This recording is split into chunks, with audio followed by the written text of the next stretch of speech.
Welcome to Stage Door with Michael and Divina. Now, I'm Michael.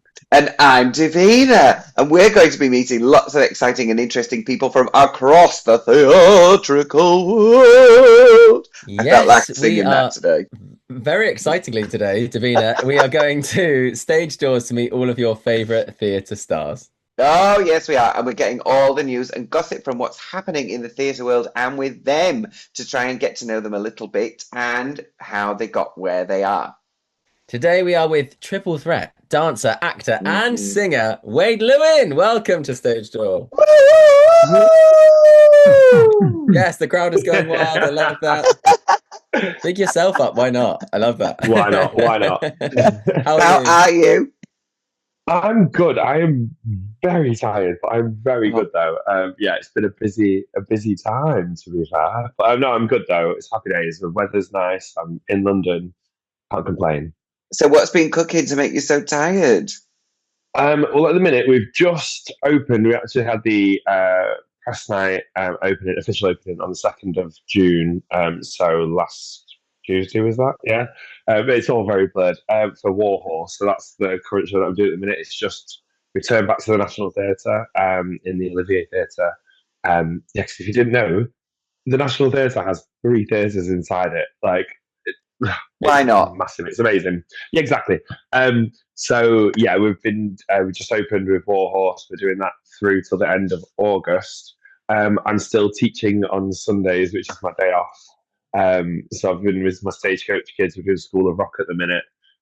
We do that in Stoke Newington, which means last Sunday, because I don't have days off. So last Sunday, I was teaching till 1, but I don't know if you know this, but Stoke Newington is right next to Emirates Stadium. And they did like a whole cordon off where like that's the parade. My school was here. The parade starts at 2. I finished at 1. It felt like being kidnapped. It was horrendous. Oh no! Without the rainbows. Oh no! Or Notting Hill Carnival without the music. They were having a lovely time, and I was like, "Congratulations!" But I just want to get home. Not for me. I'm not gonna lie. I don't enjoy those at all. Cardiff. Whenever I go to Cardiff, it's always like that. We're gonna barricade off the train station so you can't get there from either direction or any direction that you might want to. The only way you can get in is if you walk around the town 36 times and then do a roly-poly down a hole with your suitcase and then clamber over some broken glass and then we might let you through to the train station. Yeah, exactly. And there can be nobody around, like literally nobody. And the people manning the barricades will still be like, no, you can't come this way.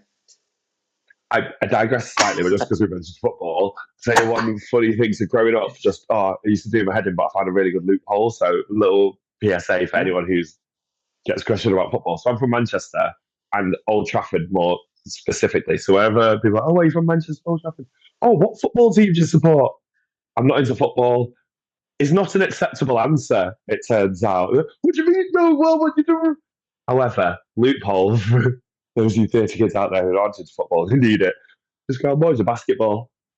That's the end of the conversation. No one say, pick another sport. Say, I'm more into this. And they won't question you on it. Stunning. Okay. This is great. It's educational as well. There you go. That's my, when I get in an Uber next and they're like, what football team do you support, darling? Right. Come on. Perfect time for it in an Uber. Come on. Oh, what's basketball? And they'll go, at most, they'll go, oh, NBA or over here, but they don't know, so you can say anything you like, and they just... I prefer... sorry, did I say basketball? I think I meant baseball. Yeah. Yeah, there you go. Rounders. I like the costumes. I love rounders. Good times. So let's be a little bit Julie Andrews right now, and let's go right back to the beginning. Tell me about growing up in Manchester. How did you get into football? Yeah. Do you know what? How did you get into performing? Who were the key people in your life who got you, cooked you? So, first of all, the first shout out has to go to Miss Lorna Flowers, who's my PE teacher in high school. She actually got me into dance when I was still in primary school because my older brother was like 2 years above me, and she was like, oh, she was really good at getting like, especially the boys and stuff, getting them into dance. And there was an outside club that was really high level, like a contemporary. It was just a contemporary youth dance group, and a lot of the, if you stayed with it and went through like juniors to seniors, you'd kind of end up at Royal Northern in Leeds. Right. So that was originally the plan. So that was me at 9. And that ran like it was kind of just in school time, and just the local group. Like, and bless Miss Flower, she used to sort out a taxi for me and one of the girls, Charlotte, because otherwise we wouldn't be able to get there and stuff. So she'd do it out the school kitty and stuff. And she was just really, she was brilliant. I was staying in touch with her. She passed away just over about a decade, probably longer than that now. Actually, she passed away quite a few years ago. But she was the first protocol. And then there's Linda Coles, who's still around in Manchester. And there's so many dancers in Manchester that will have been through Linda Coles, the youth group. But basically, as far as I understand it, when it was like 13, the funding changed, and so it couldn't happen anymore and stuff. So it just stopped, and so there wasn't anything. So I moved to play basketball pretty much full time, but I still kind of danced and was self-taught. I joined a street dance group because randomly in college I saw a girl that I did the dance with, and I was like, oh, you're dancing? She was like, oh, I go here. And I was like, oh, that's near me. So I didn't know about it. I just went round to it. That was a guy called Darren Pritchard who ran Company Face. Do you know Darren? Yes. Yeah, right. So Darren and Stuart as well. But he's still bless him. But yeah, so I joined Company Face, was with them from like kind of 17 to 19, and then Darren got me the audition for college, like a dance college in London. Was like, filled this application form out. I did it. I did a ballet class the day before my audition, and off I went to London to a school called Millennium. No, we'll get into it in a little bit, but when I tell you, because we were talking about advice, and I've actually come to realise some things, and it sounds very weird, but I've actually, it's a funny story that I'm so happy that happened. But yeah, I sort of knew nothing. I didn't grow up kind of theatre-wise. I danced a lot, but it was contemporary or street, and I love dancing, so I've always been a dancer. But then musical theatre was new to me when I got to London, so it was like, I loved it. I was like, at ballet. So my audition, I did my audition. For my audition, they put me into top set. And then when we started with all these people that have been doing ballet since like 3 years old, I did a lesson before but I did contemporary. So I could see and I could spot. I was really good at watching and copying. And so I auditioned really well. Put me to top set. And then after a week, they were like, oh, you don't know what you're doing. So they moved me to bottom set, and then I had to learn. But it was perfect. So I spent 2 terms in bottom set, and I moved up to middle set, and then by second year got back into the top set. And yeah, that was 3 years of college, and I'm going to show my age now. That was 21 years ago, and graduated 18 years ago, and I describe it as 20 years of baby steps in the right direction, and I'm still going pretty strong. So yeah, that's happy amazing. days. Do you feel like there was a moment, obviously you're saying you're just taking baby steps for 20 years. Was there a moment that you thought, oh my goodness, yes, this is actually what I'm going to do for the next 20 years? Or was there a moment you thought, I'm at a turning point, I could stop now and look at other options? Or what was the moment that you said? Do you know what it is? It's been, this has always been the plan. Like, and it's not that it was a plan. It's just, I've always been like, this is what I'm doing now. And okay, I'm doing this. And I'm quite a bit of I call it a jack of all, master of a few. Like there's no single area, so I actually do a lot of musical theatre. I do a lot of street dance. I do a lot of like at the minute, it's technically I'm a puppeteer at the minute. So like I'm doing a puppeteering, but Warhorse is like the Olympics of puppetry. So like over the years, I've done some stuff before, like Lion King. We did a bit of puppetry work in that. I was in a belly dance company. We did a tour for like 7 months, and they merged with contemporary. And I auditioned, and if I get the job, I get the job, and I'm like, yeah, let's do that. And so, because contracts are kind of 6 months to a year to a day to a week, you kind of can do loads of stuff. So TV and film, I did work and as a stand-in. I've done work stunts. I've also worked in as like ADs and stuff, so the background stuff. A lot of people working in London will do their shows, but then they'll come back and do wardrobe, or they'll come back and do some sets, and while they're between jobs. So it's always it's London. It costs money, and so work is, I'm like, yeah, I'm just yes to everything. So the more you say, like, the more you kind of open yourself up to, the more opportunities you have. So, like I say, 20 years of kind of opening up, and now it's sort of leveled up to where the last. So I teach a lot still, but I worked at a cocktail bar for a few years just to kind of make ends meet between contracts and stuff. And I quit there I was there for 9 years. So yeah, I quit there before the pandemic, so 2017, I think it's 2018, and was like, right, I'm just going to perform now full time, and that is luckily enough what I've been able to do and maintain. So the last kind of 8-9 years, it's just been performing without any kind of extra side jobs, other than teaching that I do, just because I'm doing it anyway, and it's performing still. So, but yeah, that's where we're at. So out of all of those, like, different shows and all of these different things that you've been working on, has there been like a clear highlight for you? One that has been, obviously, apart from working with me on Panto in Bradford. Oh, that was amazing. You said it's say yes to anything. Yeah, the glow stick. Yeah, exactly. You'll say yes to anything at all. Apart from that, has there been like a standout, okay, that was like a real pinnacle moment so far? Yes, there's been like a few. It depends on what kind of perspective you're looking at it in. Like, kind of clout wise, Bridgerton was phenomenal. One, because we filmed it before the pandemic. Before we filmed it, so I knew, because I pay attention to TV outside of the theatre. I love my TV shows. Like, really, like, I love all Marvel, I love superheroes TV shows. So I know like quite a lot of actors and quite a lot of directors and stuff. So I knew Bridgerton was Shonda Rhimes' first show she was doing, joining with Netflix. And the people, I don't know if they clocked it straight away. So I was like, I think it's going to be pretty big. And then it blew up, and it was during the pandemic. So the amount of work that I got off the back of that, and people kind of the name recognition off it and stuff. So that was, and doing the actual job was amazing. It was an amazing bunch of people we're working with. But then actual like job was, so Bridgerton, kind of commercially wise, TV wise, that was phenomenal.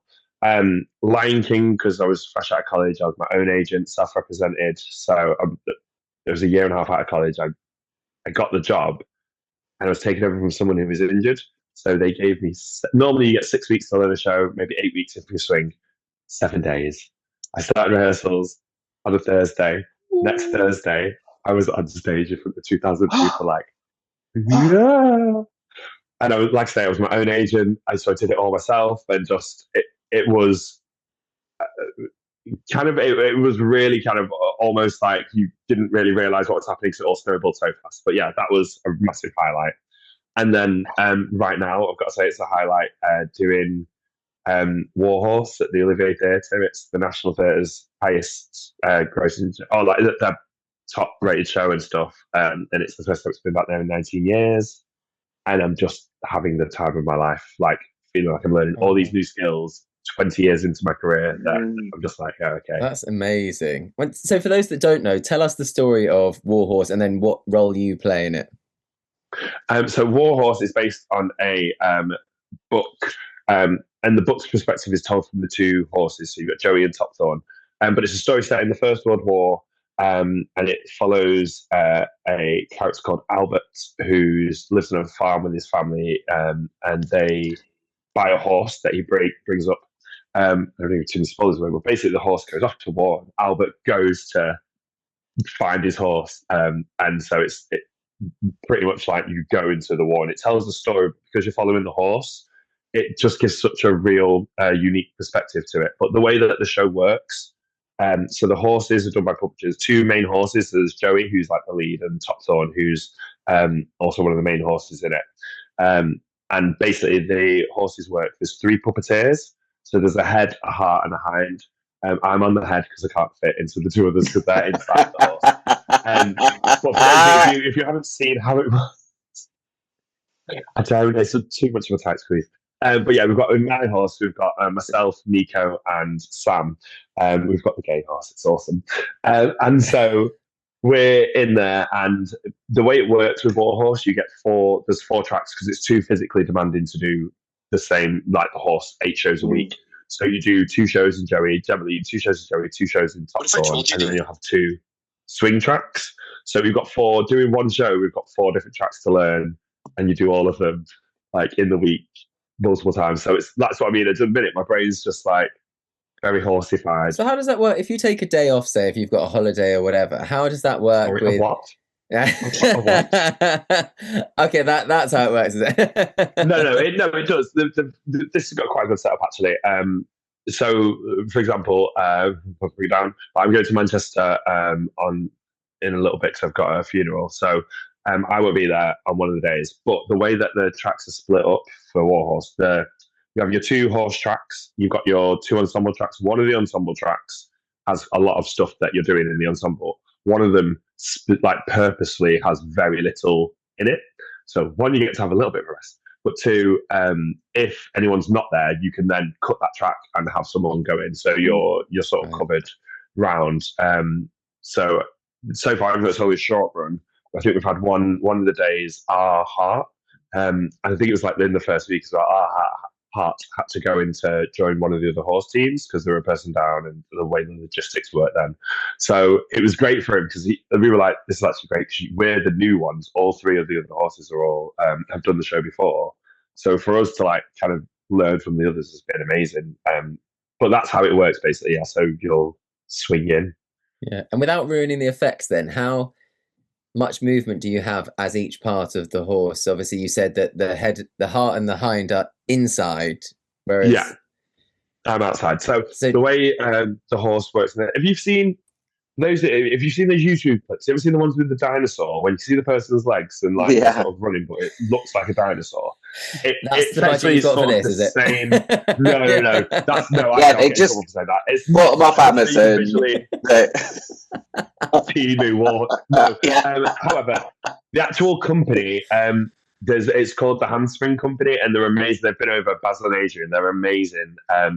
And the stuff, like I say, it's kind of the Olympics of puppetry. The way that they do, South African-based company, and the way they put it together and the workshop. So you can see actually the journey of the original horses that they had, how they got to it. It's phenomenal.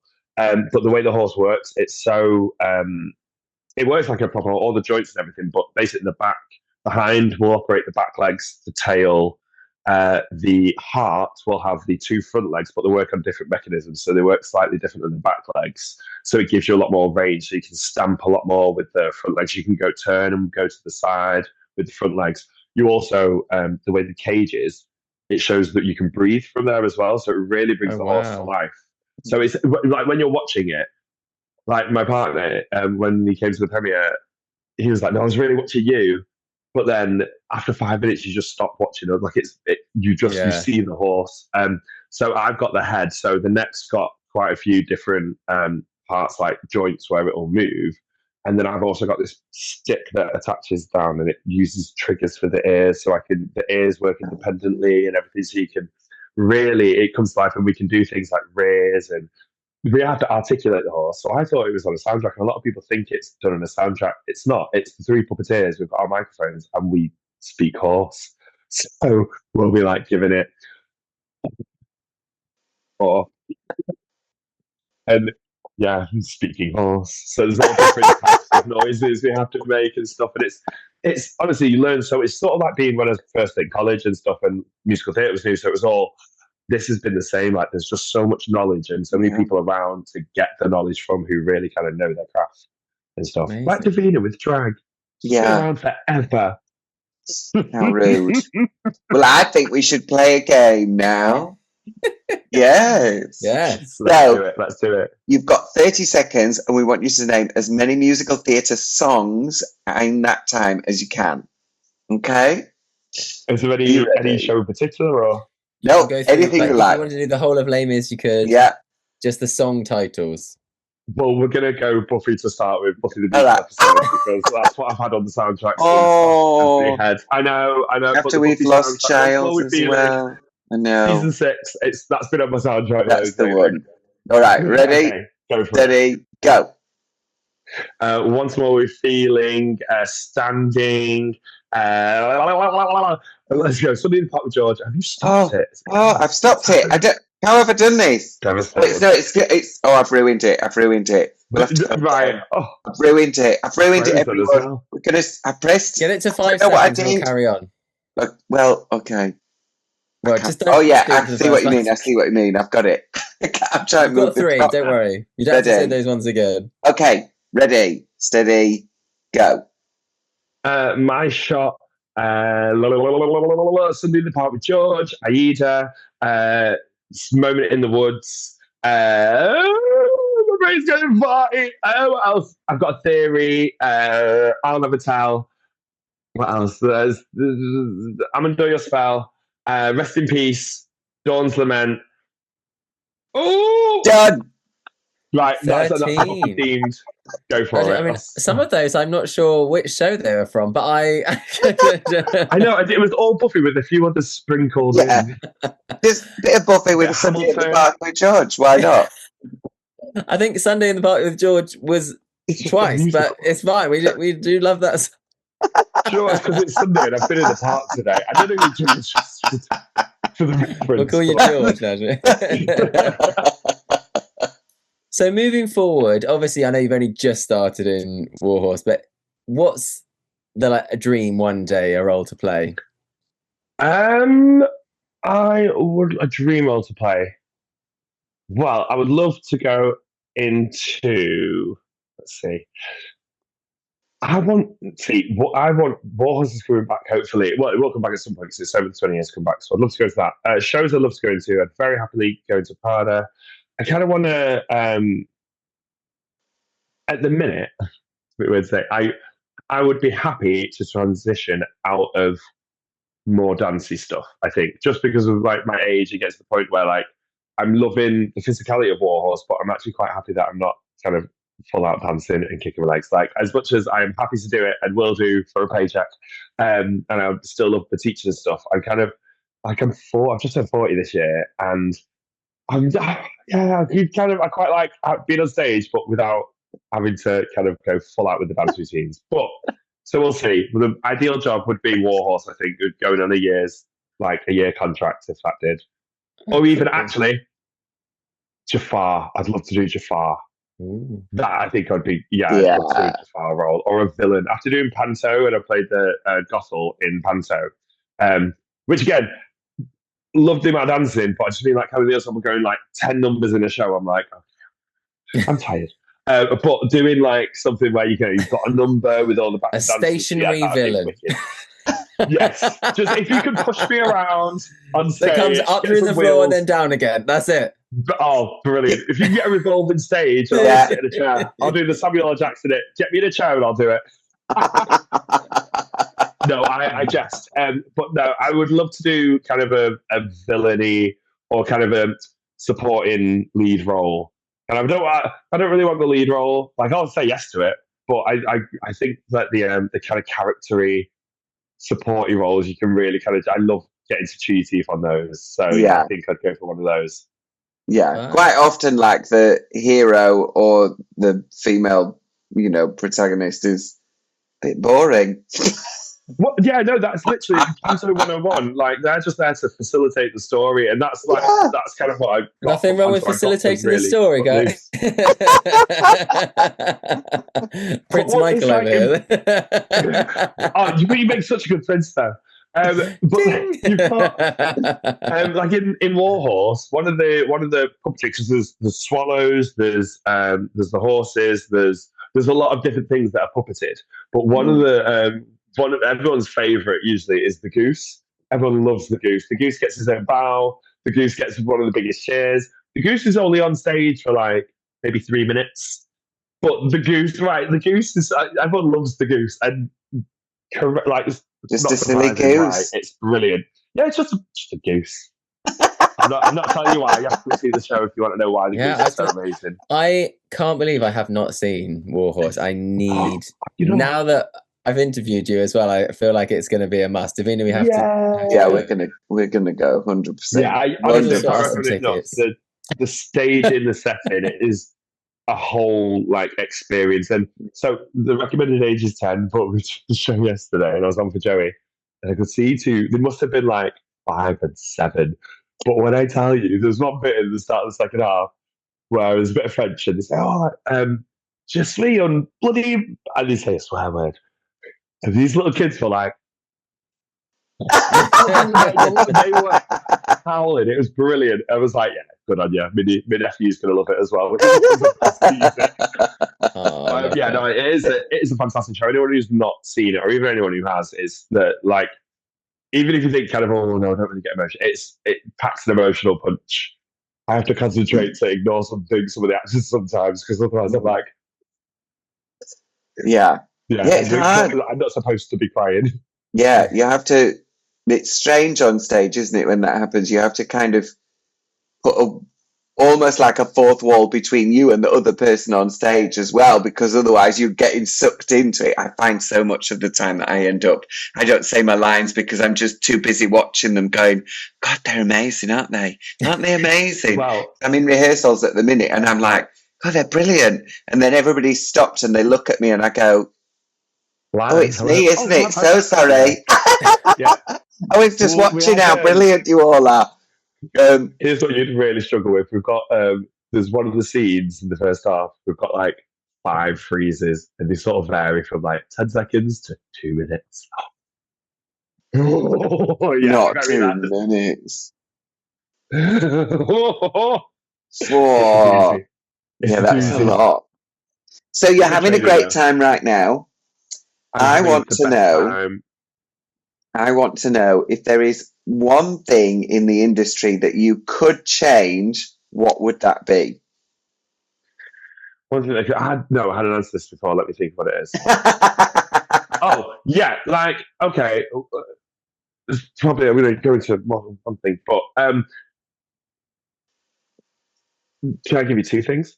Yeah, of course. Just because one little PSA everyone's. So the first thing that I would say, just to change. So the first thing is relax with stuff. So this goes to college as well, but work in general. It's not serious. Like there's always a drama. Like whenever I'm in college as a teacher, I'm like, right, third year summer show.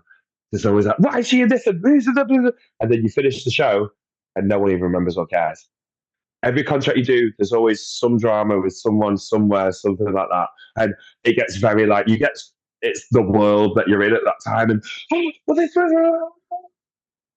you finish the contract, and I guarantee you bump into those people because they're all still around, and everyone just, hi, how you doing? Crack on. So don't let it affect you too much. Just nod, smile. No, it's just that flash in the pan and crack on. So that's the first bit of advice. Secondly, is that I don't know what it is, but I've found a bit of a difference. Maybe I'm just a bit old school and not keeping up with the times and stuff. But I remember when I first graduated and I got my first job doing panto, and it was the Queens in panto, the Danes it was Johnny Barr and David Langham at the time, and Mark Evans was our prince, and it was at the Bromley Church in Bromley. I remember just them like, they make sure you don't leave your dressing room a mess, like people like that. They're just the general like do's and don'ts. And the same as with college, when I went in, I was like, more, please. Yes, what? Like, so I knew I didn't know. Having an awareness that you don't know everything is quite important. So yeah, and there's people to learn it from.